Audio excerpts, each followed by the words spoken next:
আসসালামু আলাইকুম ওরহমতুল্লাহ। 1 মিনিট মাদ্রাসায় আপনাকে স্বাগতম।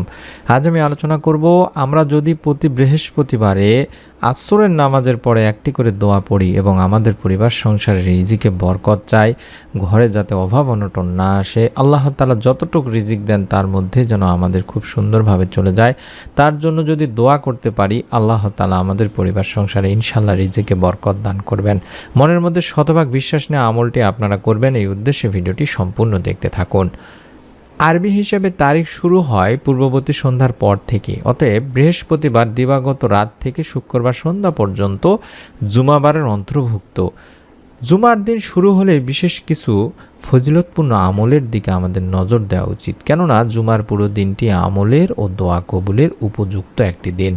পবিত্র কোরআনে আল্লাহ তাআলা বলেন, হে মুমিনগণ, জুমার দিন যখন নামাজের জন্য আহ্বান জানানো হয় তখন তোমরা আল্লাহর স্মরণে মসজিদে এগিয়ে যাও এবং বেচাকিনা বা দুনিয়াবি যাবতীয় কাজকর্ম ছেড়ে দাও, এটা তোমাদের জন্য কল্যাণকর যদি তোমরা জানতে।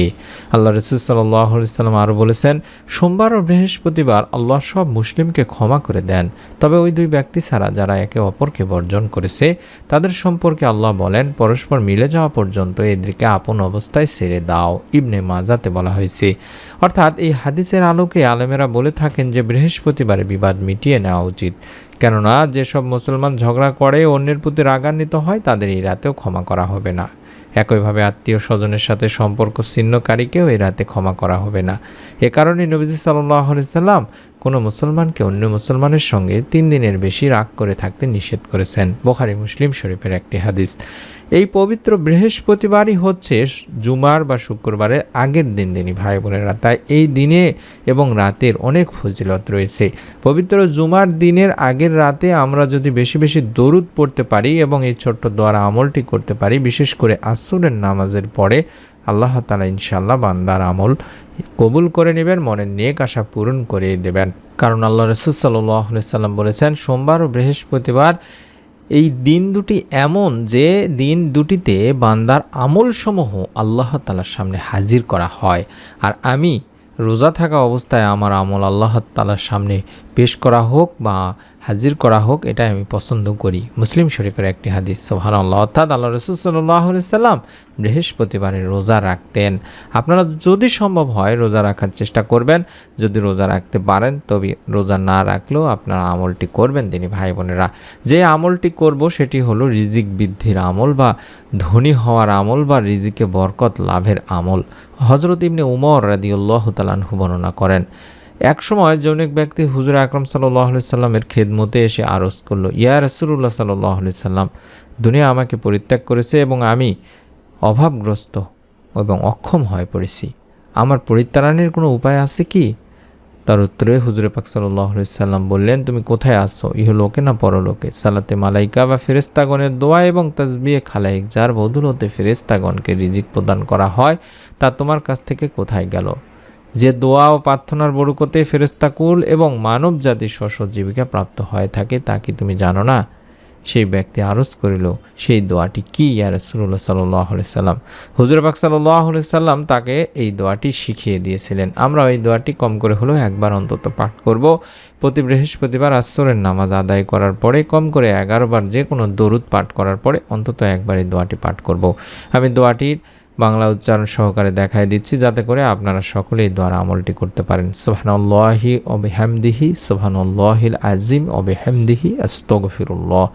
আবারও বলছি, সুবহানাল্লাহি ওয়া বিহামদিহি, সুবহানাল্লাহিল আযীম ওয়া বিহামদিহি, আস্তাগফিরুল্লাহ। সুবহানাল্লাহি ওয়া বিহামদিহি, সুবহানাল্লাহিল আযীম ওয়া বিহামদিহি, আস্তাগফিরুল্লাহ। এর অর্থই হচ্ছে আল্লাহ তাআলার পবিত্রতা বর্ণনা করছি এবং তার প্রশংসা গীতির সাথে তাকে স্মরণ করছি। মহান আল্লাহ তাআলার পবিত্রতা বর্ণনা করছি এবং তার প্রশংসা বর্ণনার সাথে আল্লাহ তাআলার নিকট ক্ষমা প্রার্থনা করছি। সুবহানাল্লাহ। দোয়াটি আমি আবারও দেখাচ্ছি, চাইলে আপনারা দেখে দেখেও পড়তে পারবেন, কোনো সমস্যা নেই ইনশাআল্লাহ। এই দোয়ার মাধ্যমে আল্লাহ তাআলা পরিবার সংসারে এত পরিমাণে রিজিক দান করেন যে আপনার যা আয় রোজগার আল্লাহ তাআলার পক্ষ থেকে দেওয়া হয় সেটি দিয়ে আপনার চলে যাবে ইনশাআল্লাহ। আপনার রিজিকে বরকত যদি না থাকে তাহলে আপনি যত কোটি টাকা ইনকাম করুন না কেন কোনো লাভ হবে না, কারণ আপনি একদিকে রিজিক আপনার যদি না থাকে আয় রোজগার করবেন, অন্যদিকে আপনার এটি খরচ হওয়ার অনেক রাস্তা আল্লাহ তাআলা খুলে দেবেন। তাই অনুরোধ করব, যতটুকু রিজিক আল্লাহ তাআলার পক্ষ থেকে পান ততটুকুতে যেন আপনার সংসার পরিবার ইহকাল ভালোভাবে চলে, তার জন্য আল্লাহ তাআলার কাছে সবসময় রিজিকে বরকত চাইবেন এবং রিজিকে বরকত লাভের দোয়াগুলো বেশি বেশি করার চেষ্টা করবেন।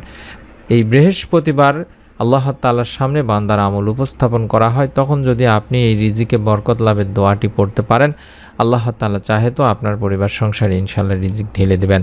অনুরোধ করছি, অবশ্যই নিয়ত করে ফেলুন আপনারা আমলটি করবেন। এই উদ্দেশ্যে ভিডিওটিতে একটি লাইক দিয়ে কমেন্ট সেকশনে অন্তত আমিন লিখে ফেলুন। আপনার নিকট আত্মীয় স্বজনদেরকেও আমলগুলো করার কথা বলুন। আমাদের ভিডিওগুলো ফেসবুকে দেখতে চাইলে দিনী আমল লিখে ফেসবুকে সার্চ করুন, পেয়ে যাবেন পেজটি ইনশাআল্লাহ। আমাদের দ্বিতীয় চ্যানেলে অত্যন্ত গুরুত্বপূর্ণ এরকম ভিডিওগুলো আমরা দিয়ে থাকি, আপনারা চাইলে ইউটিউবে সার্চ করে চ্যানেলগুলোর নাম লিখে পেয়ে যাবেন ইনশাআল্লাহ। নতুন আমলের ভিডিও আপনার মোবাইলে পাওয়ার জন্য, আমাদের চ্যানেলের একজন নিয়মিত দর্শক হওয়ার জন্য চ্যানেলটি সাবস্ক্রাইব করুন এবং বেল বাটনটি অন করে রাখুন। সকলে ভালো থাকুন, সুস্থ থাকুন। আসসালামু আলাইকুম ওয়া রাহমাতুল্লাহ।